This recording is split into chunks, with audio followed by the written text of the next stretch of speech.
ایک دفعہ ایک خوبصورت شہر میں ایک نوجوان لڑکی رہتی تھی جس کا نام زینب تھا۔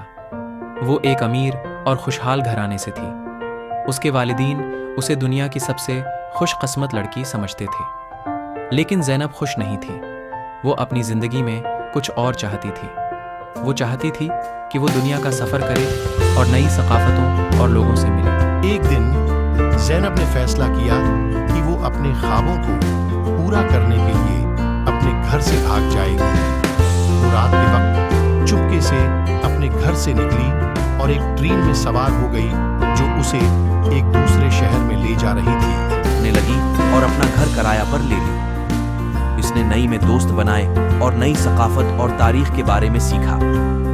ایک دن زینب ایک پارک میں چل رہی تھی جب اسے ایک نوجوان لڑکے سے تصادم ہوا۔ لڑکے کا نام عمار تھا اور وہ ایک غریب گھرانے سے تھا۔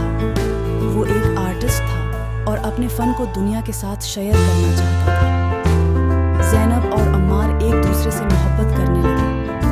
وہ ایک ساتھ وقت گزارنے اور ایک دوسرے کے بارے میں جاننے سے لطف اندوز ہوتے تھے۔ انہوں نے یہ بھی فیصلہ کیا کہ وہ اپنے خوابوں کو پورا کرنے کے لیے ایک ساتھ کام کریں گے۔ ایک دوسرے کے بارے میں جاننے سے لطف اندوز ہوتے تھے۔ انہوں نے یہ بھی فیصلہ کیا کہ وہ اپنے خوابوں کو پورا کرنے کے لیے ایک ساتھ کام کریں گے۔ زینب اور عمار نے اپنی اپنی فنون کو فروغ دینے کے لیے ایک ساتھ کام کیا۔ انہوں نے اپنی تخلیقات کو نمائشوں میں پیش کیا اور ان پر کتابیں اور مضامین لکھے گئے۔ ان کی کامیابی نے انہیں ایک دوسرے سے زیادہ نزدیک لا دیا۔